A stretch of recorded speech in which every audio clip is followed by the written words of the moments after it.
Sa kailaliman ng isang sinaunang guho, nakabulagta ang isang pangkat ng mga eksplorador, duguan. Ang tanging nakaligtas ay si Huhian, o si Song Jinwoo ng Walmart. Isang mahusay na espadachim na hindi pa sumusuko laban sa lubhang makapangyarihang kalaban na pumatay sa buo niyang pangkat. Hawak niya ang kanyang espada sa nanginginig na mga kamay habang itinataas ng isang higanteng halimaw na ahas ang ulo nito upang umatake.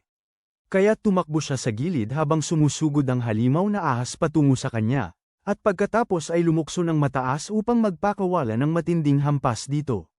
Gayunpaman, matalino rin ang halimaw na ahas, at inaasahan na nito ang pag-atake. Hinaranggan nito ang atake ni Huhian gamit ang napakatitigas nitong kuko at itinulak siya pabalik.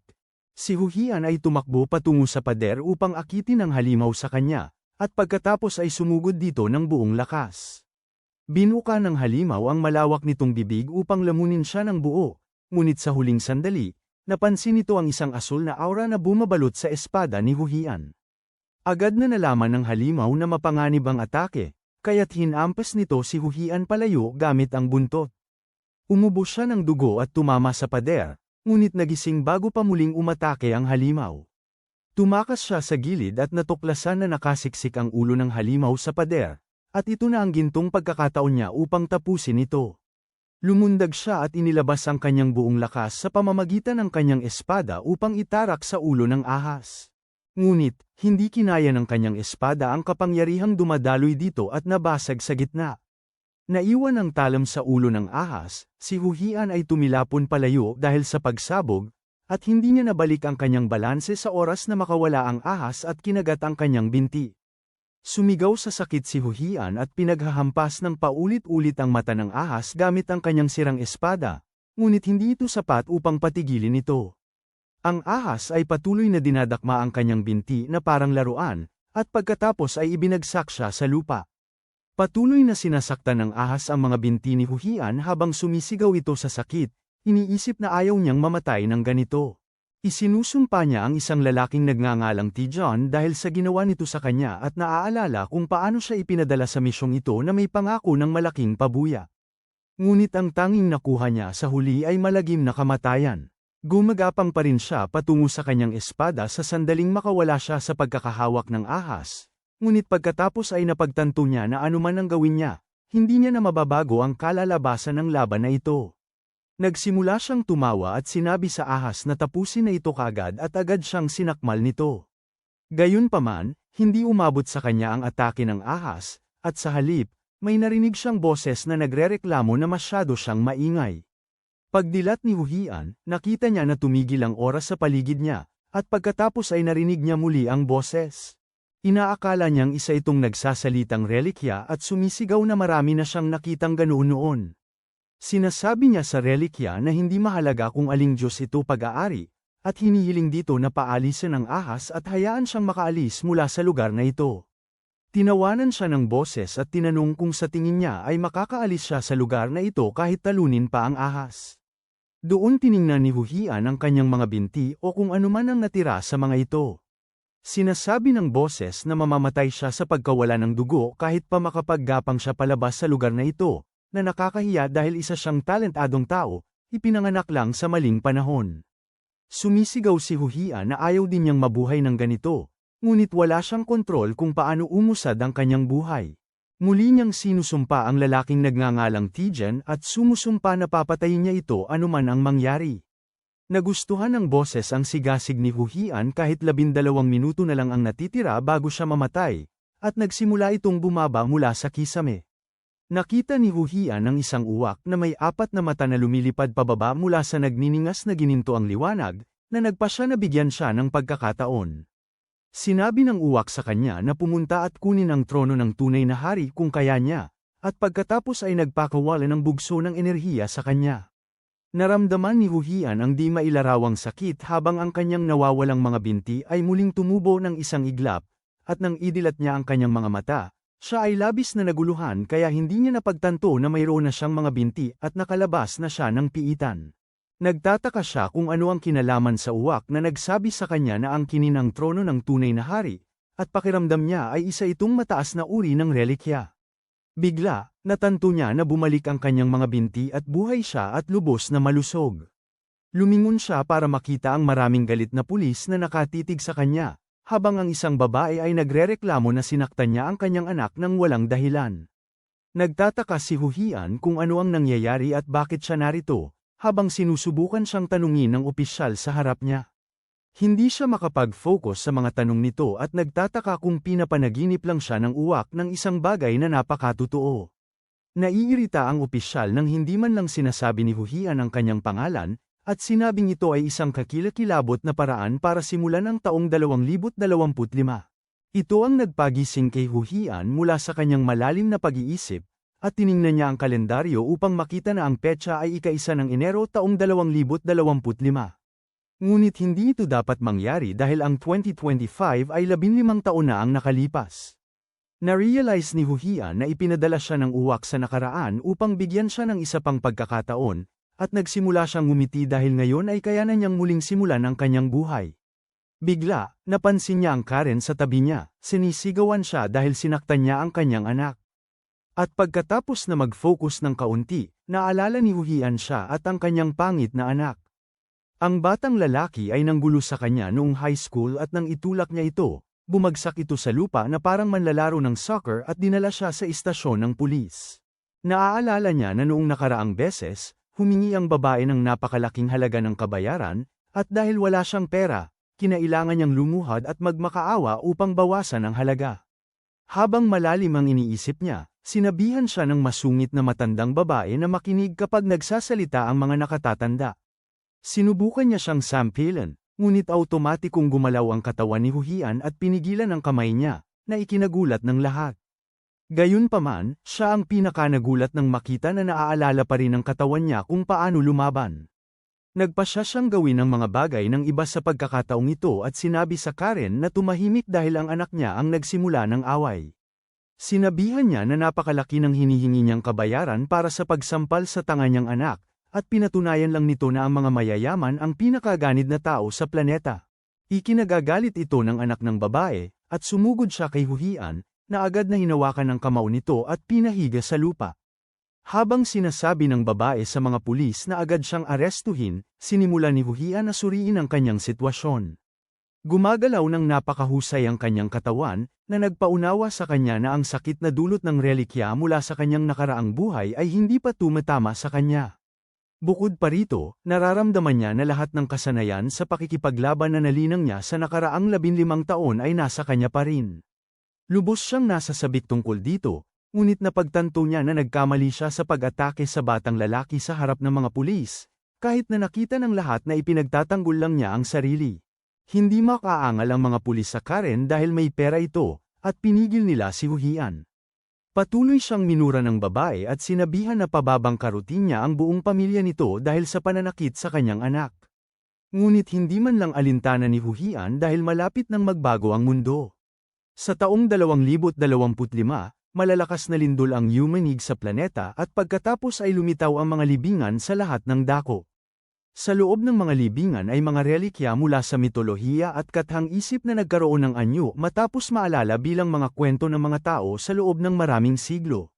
Ang mga nakakuha ng mga relikya ay nagkamit ng hindi kapani-paniwalang kakayahan. Kaya umalis ang mga tao upang maghanap ng mga relikya para sa kanilang sarili. Si Huhian ay isa sa mga manlalakbay na yon, at napakaswerte niya nang matagpuan niya ang relikya ng arkeologo na nagbigay sa kanya ng kaalaman tungkol sa mga libingan at kayamanan. Akala niya ay magtatagumpay siya ng husto gamit ang kanyang bagong kakayahan, ngunit pagkatapos ay nagsimulang magbago ang mga bagay. Isang malaking korporasyon na tinatawag na TKBM Company, sa pamumuno ni Tijun Kwan, ang umako sa kontrol ng mga libingan, at nagsimula silang gumamit ng mga sanay na sundalo upang pigilan ang mga tao sa paggalugad sa mga libingan. Ang iba pang malalaking kumpanya ay minonopolya din ng mga libingan at walang magawa ang mga ordinaryong tao laban sa kapangyarihan ng kapitalismo. Sa kabutihang palad, kinilala ang kakayahan ni Huhian at siya ay ni-recruit ng TKBM. Sa loob ng maraming taon, siya ang humawak sa maruruming gawain ng kumpanya kabilang ang pagnanakaw, pagpupuslit, pag-espya, at pagkuha ng mga bagay mula sa mga libingang nasa ilalim ng kontrol ng gobyerno. Dahil sa kanya, labis na kumita si Tijun, ngunit hindi sapat ang kanyang nakuhang kapalit. Ang nakuha niya ay pagkamuhi at paghamak mula sa ibang tao na tumawag sa kanya na aso-asuhan ni Taejun, ngunit hindi ito pinansin ni Huhian dahil pinili niyang maging aso ni Taejun. Gayunpaman, sa huli, itinapon siya ni Taejun sa pamamagitan ng pagpapadala sa kanya sa isang bitag na muntik ng ikamatay niya. Matapos ang pag-iisip tungkol sa kung paano nangyari ang mga bagay-bagay noon, nagpasya si Huhian na kailangan niyang maghanda para sa paghuhukay ng mga libingan sa lalong madaling panahon. Sa sandaling may isip niya ito, may lumitaw na mensahe sa harap niya na tinatawag siyang mangangahoy ng libingan at isang tanggang magnanakaw na hindi man lang marunong gumamit ng pala ng tama. Napagtanto ni Huhian na ito ang gawa ng uwak na may 4 na mata at sinigawan nito na umalis. Sa halip na ang uwak, may isa pang bintana ang lumitaw sa harap niya, ipinapakita sa kanya ang kanyang mga kakayahan. Siya ay isang F-rank na especially iya na kayang makakita ng kahit ano sa loob ng 1 metro ang radius. Hindi nilalaro ni Huhian ang larong ito dahil pakiramdam niya ay isa na siyang murang kopya ni Song Jinwoo at ayaw niyang maging solo leveling ang susunod na kwento niya. Sinuntok niya ang bintana at nawala ito bago pa lumitaw ang isa pang screen sa harap niya. Binibigyan siya ng misyon na i-unlock ang lahat ng 4 na kasanayan ng isang Tomb Raider. Hindi lubos na natutuwa si Huhian doon at pagkatapos ay sinabihan siya ng pulis na tumahimik at inumin ang kanyang gamot para sa schizophrenia dahil nakikipag-usap siya sa hangin. Napagtanto ni Huhian na walang sino man ang makakakita sa kanyang system window, at pagkatapos ay napansin niya ang isang ipis na malapit sa kanya. Ang kanyang kasanayan ay nagbibigay daan sa kanya na makita ang lahat ng detalye nito ng malinaw at napagtanto niya na ito ang parehong kasanayan na ibinigay sa kanya ng relikya ng arkeologo. At ngayon ay maaari niya itong i-access sa pamamagitan ng kanyang system window. Sa tingin niya ay maganda ang kanyang panimula, nang bigla, dumating doon ang kanyang kaibigan, si Detective Jinwoo, upang piyansahan siya. Sinabi niya kay Huhian na ang batang lalaki mula kanina ay dapat makulong sa halip na siya at sinabing siya na ang bahala sa lahat. Nagpasalamat si Huhian sa kanya at nagulat si Jinwoo nang marinig yon dahil hindi siya ganoon kalimitang magalang. Nagsimula siyang tumawa tungkol doon at natuwa si Huhian na makitang muling buhay at bata ang kanyang dating kaibigan. Habang naglalakad sila pauwi, tinanong ni Huhian si Jinwoo kung may mga kakaibang insidente ba kamakailan na tila may kababalaghan. Sinabihan ni Jinwoo siya na magpatingin sa therapist dahil tila kaawa-awa ang kanyang kalusugang pangkaisipan. Sigurado na ngayon si Huhian na wala pang gumagamit ng relikya sa mundo, ngunit nararamdaman niya na lumitaw na ang mga libingan. Sa tingin niya ay ito na ang perpektong oras upang kumilos. Ngunit ang problema ay karamihan sa mga sinaunang relikya ay nasa Europa at Amerika, kailangan niya ng pera upang makapunta doon. Bigla, nakasalubong niya ang isang grupo ng mga maton na nagtanong kung saan siya pupunta, at nagsimulang ngumisi si Huhian dahil nakita na niya ang kanyang pagkakakitaan. Ang pinuno ng mga maton ay si Kyung, isang mababang antas na maton at tagapamagitan ng sining, at si Huhian ay nagtrabaho para sa kanya noon nang desperado siyang kailangan ng pera. Mababa ang sweldo at tinatrato siya ng walang respeto, ngunit nagpatuloy pa rin siya sa pagtatrabaho, ngunit sa pagkakataong ito, nagpasya siyang iba ang gawin. Isa sa mga maton ang lumapit sa kanya at sinabihan siyang bumalik sa kanyang katinoan, ngunit sa sandaling siya. Sinusubukan siyang saktan, malakas siyang sinampal ni Huhian at sinuntok hanggang bumagsak sa lupa. Sinabi niya na isinusumite niya ang kanyang pagbibitiw at sinabi kay Kyung na ibigay sa kanya ang kanyang back pay at severance. Natawa si Kyung nang marinig ito at sinugod siya, ngunit madaling nasupil ni Huhian si Kyung at natakot ang iba pang mga sutil.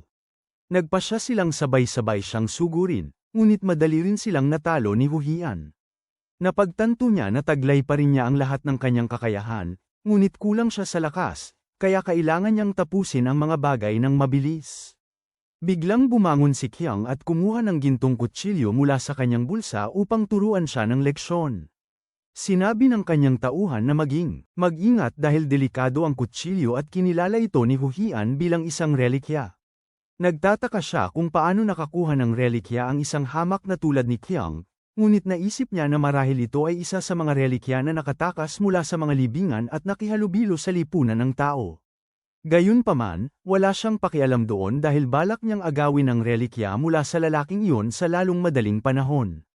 Sumugod si Kyung kay Huhian dala ang relikya, ngunit umiwas siya sa lahat ng mga atake nito, hinawakan ang braso nito, at pagkatapos ay pinawalan siya ng balanse bago itinutok ang kutsilyo sa leeg nito.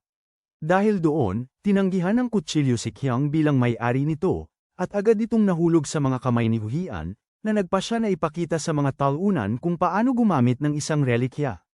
Inaktiba niya ang kapangyarihan ng kutsilyo, na nagbibigay sa kanya ng X-ray vision, na nagpapahintulot sa kanya na makita ang detalyadong istruktura ng katawan ng kanyang mga kalaban.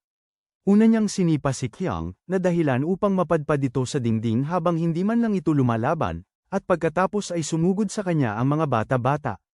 Ginagamit ni Hu Hian ang pangalawang kakayahan ng relikya, na bahagya siyang ginagawang invisible at napakabilis, na nagpapahintulot sa kanya na magdulot ng matinding pinsala sa dalawang bata-bata bago pa nila malaman na sila ay inatake.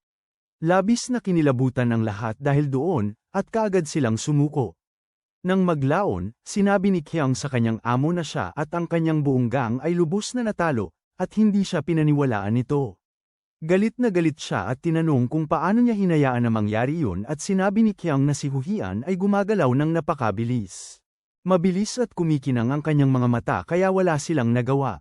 Ngunit, ang pinakamasama ay kinuha niya ang lahat ng pera sa bank account ni Qiang at isang estatwa ng Buddha. At yun ang talagang ikinababaliw ng kanyang amo, at sinabi niya sa talunan na bawiin ito sa anumang halaga. Bigla, gumana ang kanyang kakayahan sa paniniktik at nalaman niya na may nakatagong kainahinala sa estatwa. Pinunasan niya ang screen sa harap niya at pagkatapos ay inalag ang estatwa upang kumpirmahin na mayroon nga itong itinago. Pinutol niya ang base ng estatwa gamit ang kutsilyo at isang maliit na ampulya na may asul na likido ang nahulog sa lupa. Agad na inihagis ni Hu Hian ang estatwa dahil nakilala niya na ang likido ay isang ilegal na droga. Mayroon ay isa na lang na bagay na kailangan asikasuhin ngayon at tinawagan ni Hu Hian ang kanyang kaibigang detective na si Jinwoo tungkol dito. Kasabay nito, tinatawagan ng amo ni Qiang ang amo niya upang mag-ulat tungkol sa nawawalang rebulto. Nang buksan ng padubog ang kanyang pinto, nagalit siya, nagtanong kung sino ang nang-ahas na guluhin siya habang abala at sa kanyang gulat, si Jinwoo at isa pang opisyal, na dinala si Qiang sa kanyang opisina na may pagpigil sa kanyang mga kamay. Sinabi ni Jinwoo na nakatanggap sila ng tip tungkol sa isang drug deal at nahuli nila ang kasama niya na may hawak na isang bote nito. Iniimbestigahan din nila ang warehouse kung saan siya nagtatrabaho upang makahanap ng mas maraming droga. Dahil dito, nagpanik ang babae, ngunit sinubukan niyang kumbinsihin si Jinwoo na isa lang siyang art dealer. At wala nang iba pa. Kumpiyansa siya na hindi kayang balatan ng pulisya ang mga password na nagpoprotekta sa mga kwarto ng bodega, ngunit noon din ay nakatanggap si Jinwoo ng kumpirmasyon na sinuri nila ang mga piraso ng sining sa bodega at lahat ng ito ay naglalaman ng droga. Naramdaman ng babae na umiikot ang mundo sa kanyang pandinig na nabuksan na ang lahat ng password at nilagyan ni Jinwoo ng posas ang kanyang mga kamay bago niya pinayagang makipag-usap kay Hu Hian, na nagsabi sa kanya na kailangan niyang palitan ang kanyang password mula 12,345. Minura siya ng babae habang dinala siya ng mga pulis at di nagtagal pagkatapos noon, ay nag-text si Jinwoo kay Hu Hian na malapit na niyang matatanggap ang kanyang 10 milyong yen na pabuya sa pagbubunyag ng grupo ng drug trafficking. Masaya si Hu Hian na marinig na ngayon ay may sapat na siyang pondo para simulan ang paghahanap ng mga relikya. Nagpasya siyang umuwi ng maaga at magpahinga bago simulan ang kanyang paglalakbay kinabukasan nang bigla siyang makarinig ng malakas na kalabog. Dali-dali siyang pumunta upang tingnan kung ano ang nangyayari at nakita niya ang isang libingan sa lugar kung saan dating nakatayo ang kanyang flat at hindi niya alam kung yun ay isang magandang bagay o masama. Gayunpaman, pinuntahan niya upang suriin ang sitwasyon at nakita niyang balisa ang mga lokal habang binabantayan ng mga militar ang libingan. Nakita niya ang isang babae na nakikipag-usap sa telepono tungkol sa kung paano hindi pa alam ng gobyerno ng bansang ito ang tungkol sa mga libingan, kaya balak nilang sirain ang isang ito bago malaman ng bansa ang tunay nitong halaga. Gayunpaman, nabigla siya nang makakita ng isang kasama. May ekskabador doon at nagtatanong kung ano ang ginagawa ng Republika ng Bent sa pagpapadala ng koponan nitong naghuhukay dito. Tinatanong ng lalaking nagngangalang Kenshi ang babaeng si Linda kung ano ang ginagawa niya rito dahil hindi rin dapat narito ang Estados Unidos. Habang nagtatalo ang dalawa kung sino ang makakakuha ng mga kayamanan mula sa libingan, natataranta si Hu Hian dahil hindi siya handa sa pagdating ng CIA at ng Republika ng Bent dito. Gayunpaman, nang makita niya kung paano nila planong pasabugin ang libingan, napagtanto niya na hindi sila eksperto, na nagpapadali sa kanyang trabaho. Bigla, nakita niya ang mga nagliliwanag na pulang letters sa kalsada, nagsisimula malapit sa kanya at patungo sa libingan. Kinilala niya ang mga ito bilang mga glipo ng libingan, na parang instabayos ng libingan, at kung maiintindihan ng isang tao ang mga ito, malalaman nila ang tungkol sa pasukan ng libingan at ang mga bitag sa loob nito. Sinusundan niya ang mga glipo at natagpuan ang kanilang sentro, at habang magsisimula pa lang siyang magbasa, biglang lumabas ang bintana ng sistema sa harap niya at binigyan siya ng titulong ekspertong kriptograpo.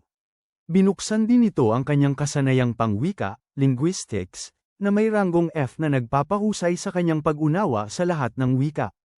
Ito rin ang isa sa mga kasanayang kailangan niyang buksan upang makumpleto ang kanyang unang misyon, ngunit hindi nag-aalala si Huhian tungkol dito. Mabilis niyang natagpuan ang pasukan ng libingan at binuksan ito gamit ang kanyang kutsilyo, nagpakawala ng isang maliwanag na haligi ng enerhiya sa kalangitan habang bumubukas ang pasukan. Kapwa gulat na gulat sina Linda at Kenshi nang makita ito dahil kailanman ay hindi pa sila nakakita ng libingan na bumukas ng maayos. Sinabi ng isa sa mga tauhan ni Linda sa kanya na bumubukas ang pasukan ng libingan at si Kenshi ay sumugod patungo sa haligi ng liwanag bago siya.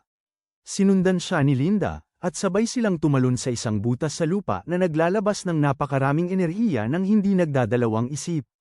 Samantala, ginamit ni Huhian ang lighter para basahin ang mga ukit sa dingding at sinundan ang mga ito dahil naniniwala siyang ito ang tamang direksyon. Hindi nagtagal ay nakarating siya sa isang bukas na lugar na may malinaw na lawa sa gitna, at yun mismo ang lugar na gusto niya. Tiningnan niya ang lawa at pagkatapos ay inihagis ang kanyang kutsilyo dito, lubos na kumpiyansa na magiging maayos ang lahat. Habang ginagawa niya yun, isang dambuhalang ahas na nagsasalita ang lumabas mula sa lawa, nagtatanong kung sinong kawawang hanggal ang naghulog ng kanyang kayamanan sa lawa sa pagkakataong ito. Kumaway si Huhian sa ahas upang kunin ang atensyon nito, na hindi naman lubos na nalugod sa kanyang casual na saloobin. Gayunpaman, hindi niya balak kainin si Huhian at dahan-daang lumapit sa kanya at ibinuka ang bibig, tinatanong kung aling kutsilyo ang kanya, ang ginto ba o ang pilak. Alam ni Huhian na ang relikya ng libingang ito ay isang gintong at pilak na palakol na hango sa kwento ng magtotruso na nawalan ng kanyang palakol at pagkatapos ay nakakuha ng dalawa pa dahil sa kanyang katapatan. Alam ni Huhian ang kailangan niyang gawin upang malagpasan ang pagsubok, at sinabi niya sa ahas na wala sa kanya ang alinman sa mga kutsilyong yun. Pagkatapos ay inilabas ng ahas ang kutsilyo nito at tinanong kung ito ang gusto niya, at alam ni Huhian na kung sasabihin niyang oo, ay mababawi niya ang kanyang kutsilyo at ang relikya ng libingang ito. Ngunit hindi niya planong gawin ito sa madaling paraan. Tinanong niya ang ahas kung maaari niyang tingnan ng malapitan ang kutsilyo upang kumpirmahin at walang problema ang ahas dito. Lumapit si Huhian dito at pagkuha pa lang niya ng kanyang kutsilyo, sinalakay niya ang ahas, nagdulot ito ng pisikal at emosyonal na pinsala. Tinanong ito kung bakit siya umatake gayong ginagawa lang nito ang trabaho nito, at sumagot si Huhian na hindi siya nagtitiwala sa mga bagay. Gaya nito, nililigid siya ng ahas mula sa lahat ng panig habang sinasabi ni Huhian na walang kasiguraduhan na gagantimpalaan siya sa paglampas sa pagsubok na ito, at kahit makuha pa niya ang relikya, maaari siyang maging isang taong nawawala ng katinoan at nakakapanakit. Nagulat ang ahas nang marinig ito at tinanong si Huhian kung paano niya nalaman ang lihim na ito. Naalala ni Huhian na nabasa niya ito sa balita sa nakaraan niyang buhay. Noong panahong yun, natagpuan ang gintong at pilak na palakol sa Amerika at ang gumamit nito ay naging isang taong sunod-sunod na nakapanakit. Biglang lumusab sa kanya ang ahas, ngunit naiwasan ito ni Huhian at tumalon sa ibabaw nito, itinama ang kutsilyo sa ulo nito. Sinabi ng ahas na hindi sapat ang supelensya kaya pinalakas ni Huhian ang kapangyarihan at ipinasok ang kutsilyo ng mas malalim, na nagdulot sa ahas na pumilipit sa sakit habang gumagalaw ito, na nagbibigay kay Huhian ng parang roller coaster na karanasan sa kanyang buhay. Ipinaliwanag ni Huhian ang iba't ibang paraan kung paano makakabisado ng isang tao ang isang relikya. Ang unang paraan ay ugnayan, na ang kakayahang kontrolin ang mga relikya sa pamamagitan ng tiwala. Ang pangalawa ay pamamayani, na nangangahulugang kontrolin ang isang relikya sa pamamagitan ng puwersa. At ang pangatlo ay pagkakatugma, kung saan ang gumagamit at ang relikya ay ginawa para sa isa't isa. Kasalukuyan, sinusubukan niyang gamitin ang pamamayani sa ahas, na ayaw sumuko at sumisid sa lawa para ipagpag si Huhian. Patuloy siyang nakakapit sa ahas. Gaano man kabilis o pabago bago ang galaw nito, at sinasabi dito na sundin siya o sisirain niya ito ng tuluyan. Sinasabi ng ahas na huminto siya habang hirap na hirap itong pumipigles, at ang mga kaliskis nito ay nagiging ginto at nalalaglag mula sa katawan nito isa-isa. Ang buong katawan nito ay nagiging tubig kasabay niyon, at ang tubig ay nagiging ginto at pilak na palakol, at masaya si Huhian na nakuha niya ang mga relikya ng walang masamang epekto. Sinasabi ng kanyang system window na nakuha niya ang titulong Tomb Survivor at isang bagong kasanayan, ang Tomb Excavation, na nagpapataas ng pag-unawa sa mga libingan.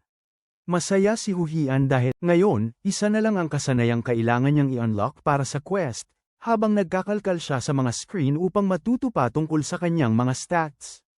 May isa pang screen na lumitaw sa harapan niya, na nagsasabing nakakuha siya ng bagong titulo, mamamayani ng mga relic, na nagpapataas ng kanyang lakas ng dominasyon ngunit nagpapababa ng kanyang ugnayan. Hindi alintana ni Huhian yun dahil gusto naman niyang dominahin ang lahat ng relic sa buhay na ito. Nang sandaling yun, narinig niyang papalapit ang dalawang explorer, kaya nagtago siya at pinanood si Kenshi na ihagis ang isang relic sa lawa. Naawa si Huhian sa kanya dahil hindi nito alam na nalinis na ang libingan, ngunit hindi siya nagtagal upang panoorin itong magdusa. Samantala, nagsisimula ng mainip si Kenshi, dahil sinabi ng isang propeta sa kanya na kailangan lang niyang ihagis ang isang relikya sa lawa para maisaaktibo ang pagsubok. Tinanong siya ni Linda kung totoo ang mga bali-balita na mayroong relikya ng Propecia ang Republika ng Bent, at tumanggi siya kahit nalantad na ang katotohanan. Biglang nagsimulang lumindol ang libingan at gumuho ang bubong, pinilit silang dalawa na tumakbo palabas bago sila maipit sa gumuhong bato. Samantala, hinahalughog ng ilang tauhan ni Ryan ang opisina ng kanilang amo upang tingnan kung may naiwan pang mahalagang bagay doon, ngunit ito ay lubusan ng walang laman. Isinumpa ng lalaking kulay ginto ang buhok na si Wu si Huhian dahil sa pagsira sa kanilang buhay at sinabi sa dalawa pang lalaki na tiyak na sasaktan niya ito bilang kanilang bagong amo. Ngunit, sa sandaling makatanggap siya ng tawag mula kay Huhian, kinabahan siya ng husto at napaupo sa sahig. Dinampot pa rin niya ang telepono at tinanong siya ni Huhian kung naghahanap siya ng kamatayan dahil napakatagal niyang sagutin ang tawag. Sinabi ni Wu na respetuhin siya dahil nakatatanda siya, ngunit sinabi ni Huhian na manahimik siya at gumawa ng isang gawain para sa kanya. Samantala, tinawagan ni Kenshi ang kanyang himpilan upang sabihin na nabigo siya sa misyon. Ngunit nalaman niya pagkatapos na may isa pang Propecia matapos siyang umalis tungkol sa isang lokal na lalaki na nakahanap ng relikya bago siya. Galit na galit si Kenshi dahil hindi niya na kailangang magpakahirap kung alam na niya ito. Sinabi ng lalaki sa kabilang linya na hindi mabasa ng kanilang propeta ang mga sulat ng maayos palagi dahil ang mga ito ay nasa Japanese. Ngunit sinabihan niya si Kenshi na mag-ingat sa lalaking sumikop sa piitan na ito dahil tinawag siya ng Propecia na lalaking lalamon sa mundo.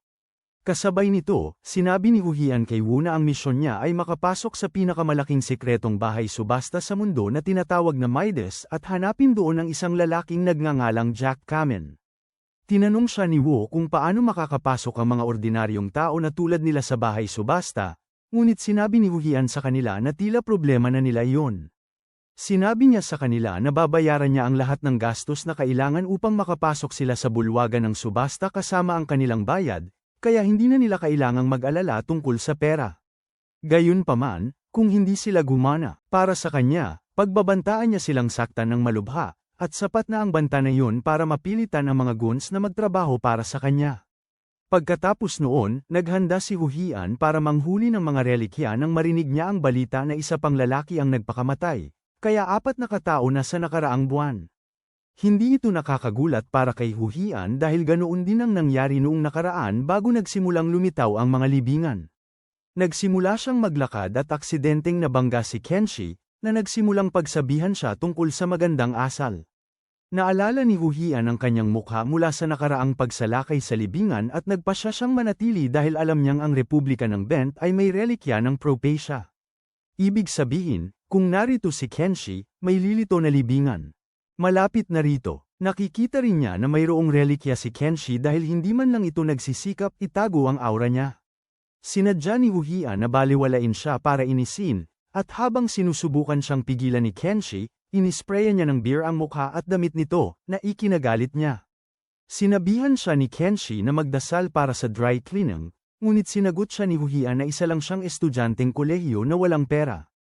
Tinapak niya ang balikat nito at pinakalma siya habang kinukuha niya ang relikya nito at ibinababa ang ID niya sa lupa para umatras ito.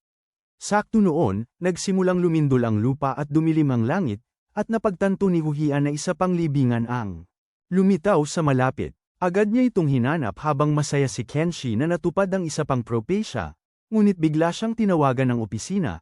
Sinasabi sa kanya ang isang propesya na ang hapon na nakahanap ng gintong at pilak na palakol ay nasa malapit.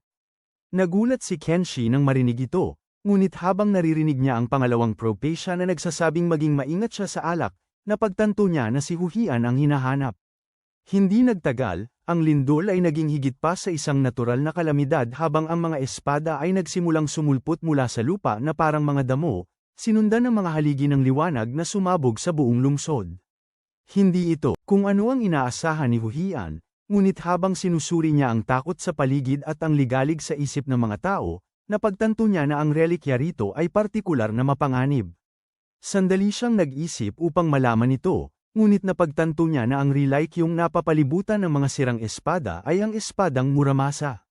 Si Muramasa ay isang tanyag na panday espada ng sinaunang Japan na lumikha ng mga talagang matutulis na espada.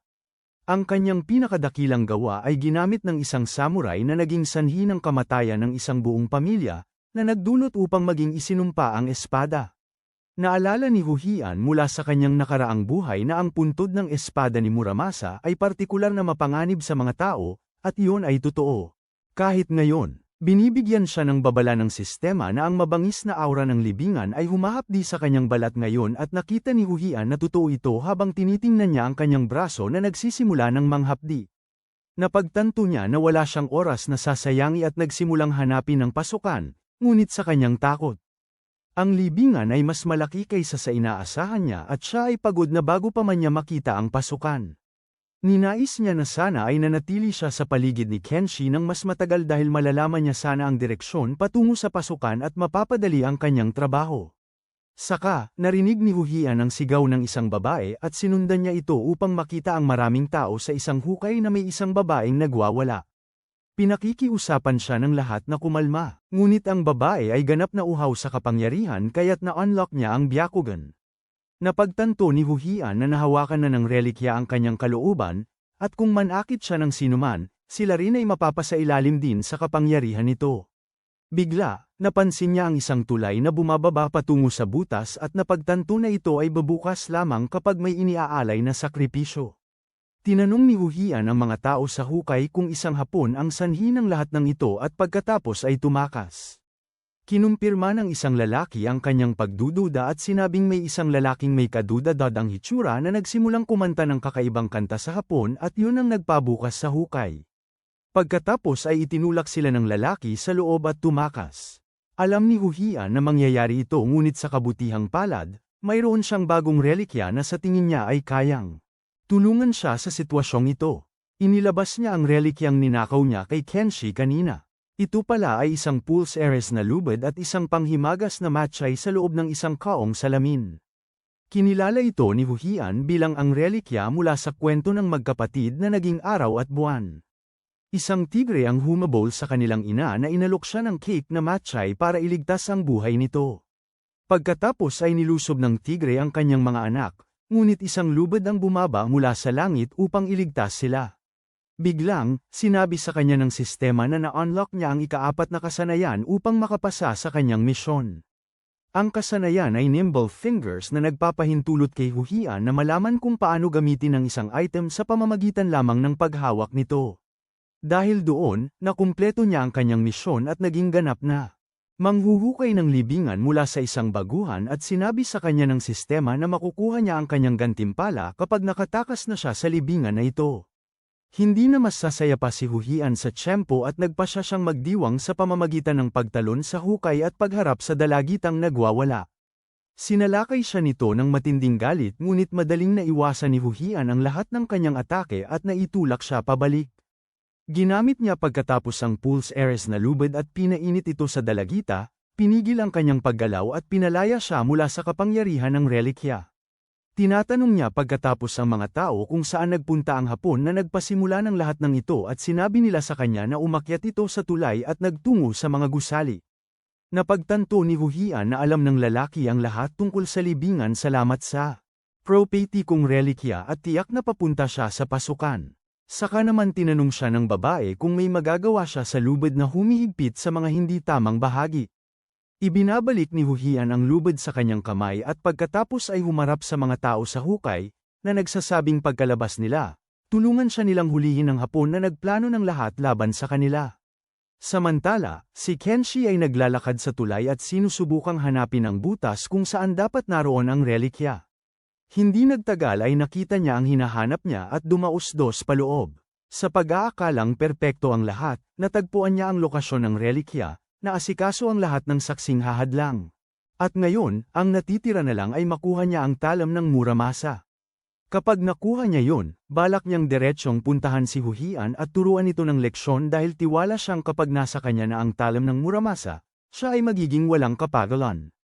Gayunpaman, di nagtagal na walan siya ng tiwala at pasensya nang hindi niya makita ang talam ng Muramasa sa gitna ng mga basag. Sa mga sandaling yun, dumating ang mga taong kanyang pinigil kanina at sinimulan siyang pagtulungang bugbugin. Hindi maintindihan ni Kenshi kung paano sila naroon habang pinipigilan niya ang mga ito sa pagsipa sa kanya. Bigla, nakita niya si Huhian na nakatayo sa kabila ng karamihan, hawak ang gintong palakol sa kanyang kamay at napagtanto ni Kenshi kung sino talaga ang nagplano ng lahat laban sa kanya. Kinutya siya ni Huhian, sinasabing, hindi siya makagawa ng kahit isang bagay na tama kahit pa may buong hukbo siyang sumusuporta. Pagkatapos, ginamit niya ang gintong palakol bilang radar upang hanapin ang Muramasa Blade at matapos suriin ang malaking hukay, sa wakas ay natagpuan niya ito. Ipinatawag niya ang espada sa kanyang sarili na parang martilyo ni Thor, at masaya rin ang Muramasa Blade na natagpuan. Sinabi nito kay Huhian na hayaan itong uminom ng dugo ng 10 tao dahil iyon ang magpapabalik sa tunay nitong anyo at kapangyarihan, ngunit kung hindi niya ito magawa, mananatili siya sa libingang ito magpakailanman. Hindi maintindihan ni Kenshi kung bakit nakakapagsalita ang espada, ngunit tinanong ni Huhian kung ito ay ang pagsubok ng nicho na ito. Tumawa ang espada, sinasabing ito nga ang pagsubok at inuutusan si Huhian na magsimula na sa pagkitil ng buhay. Gayunpaman, hindi iyan ang plano ni Huhian. Sa halip na tanggapin ang pagsubok, ginamit niya ang teknik ng pangingibabaw kay Muramasa, inutusan itong sipsipin ang lahat ng clone nito.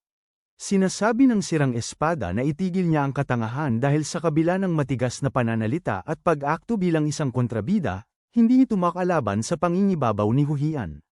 Nagsimula itong sipsipin ang mga clone nito at nang inig ang lupa habang nagkakaroon ng mas maraming kapangyarihan ang espada.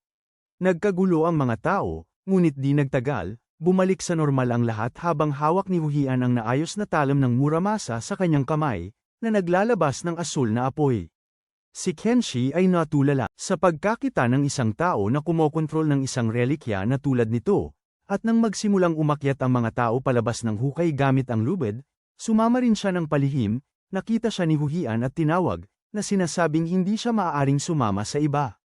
Agad sumuko si Kenshi at humingi ng tawad kay Huhian. Hinimok pa nga niya itong sumama sa kanila dahil malaki ang bayad sa mga manghuhukay ng libingan at dala rin nila ang prophetikong relikya, ang gabay ng kinabukasan. Sinabi ni Huhian na narinig niyang isang tao lamang ang makakagamit ng relikyong gabay ng kinabukasan, at sinabi ni Kenshi na mayroong isang kumpanya na makakalutas sa problemang iyon. Bahagyang humanga si Huhian sa kung gaano sila kaorganisado tungkol dito, ngunit nang sabihin ni Kenshi na ang kumpanya ay TKBM, agad na nagbago ang kanyang kalooban.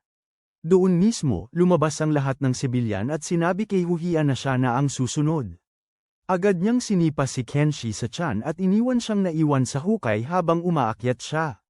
Nagmamakaawa si Kenshi na isama siya, ngunit kinutya siya ni Huhian, sinabi sa kanya na hilingin kay TKBM na sagipin siya. Pagkatapos nito, Iniutos niyang isara ang libingan at patuloy na nagmakaawa si Kenshi para sa awa habang nalibing siya sa ilalim ng mga bato. Nang gabing yun, ibinalita na ang isang lindol sa gitna ng lungsod ay naging isang kalamidad, dahil nagsimulang lumabas ang mga talam mula sa sahig at dingding. Patuloy pa rin ang operasyon ng pagsagip at sinabi ng mga nakaligtas sa media na ay isang Hapon ang responsable sa lahat. Nakakarating din ang balita sa Japan at sinisisi ng punong ministro si Mori, ang pinuno ng hukbo ng paghuhukay. Sabi ni Mori na kasalanan lahat ng Koreano na sinabi sa kanila ng kanilang prophetikong relikya, ngunit ayaw nang marinig ng punong ministro ang tungkol doon, dahil ang hukbo ng paghuhukay ay dapat na nagpaalis sa kanya. Tinatanggap ni Mori ang pagsisisi ng walang reklamo at pagkatapos ay sinasabi sa punong ministro na hindi na nila kailangang mag-alala dahil mahahanap nila si Huhian salamat sa relikyong gabay sa hinaharap. Mas lalo lang nagalit ang punong ministro nang marinig ito dahil alam niyang masusubaybayan lang ng relikya ang isang taong minarkahan nito. Sinabi ni Mori sa kanya na tama siya, ngunit dahil si Kenshi ay namarkahan ng relikya at nakilala niya si Huhian, dapat ay makita rin nila siya.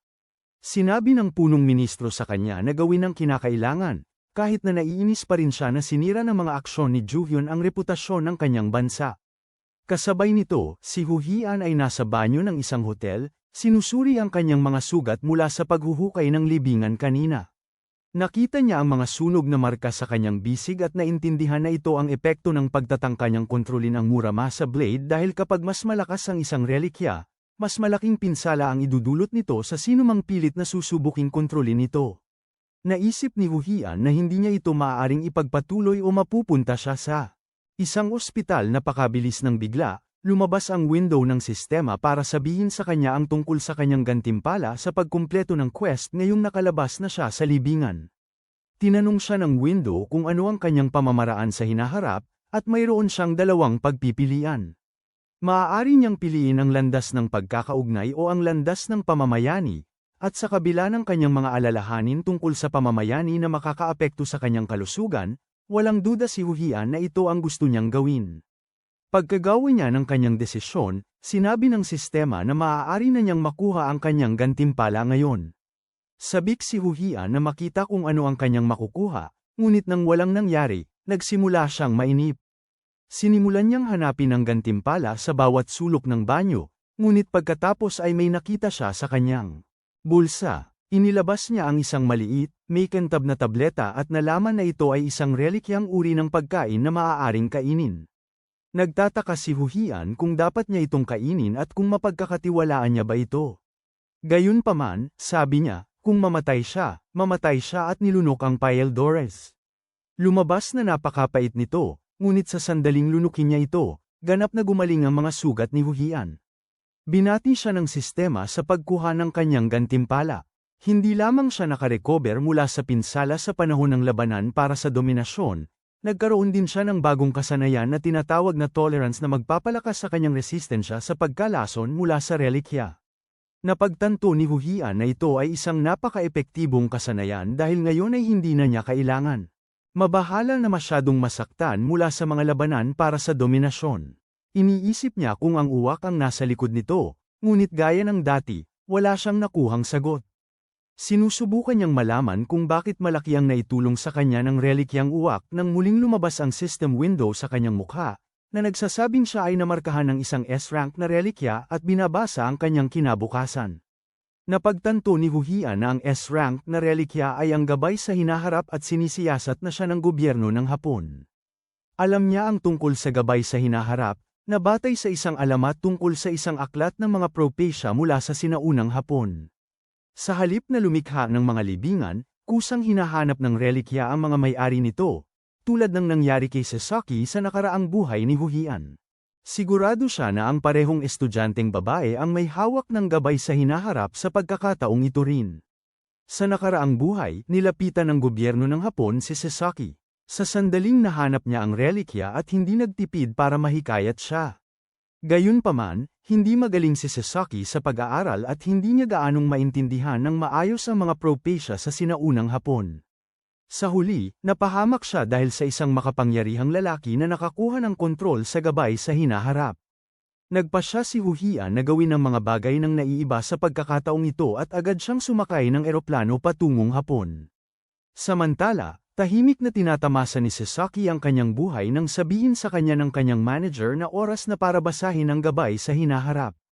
Hindi naman siya masyadong natutuwa tungkol dito, ngunit nakakapag. Gayunpaman ay nagpapatuloy sa pagtatrabaho at sinabihan siya ng kanyang tagapamahala na kopyahin ang anumang nababasa niya kahit hindi niya ito naiintindihan. Bigla, nagsimulang sumigaw si Sasaki dahil sinasabi ng libro na siya ay mamamatay. Kasabay nito, nasa Japan si Huhian, nag-e-enjoy ng tunay na sushi at naghihintay na lapitan siya ng gobyerno ng Hapon, sa labas ng kanyang pinto.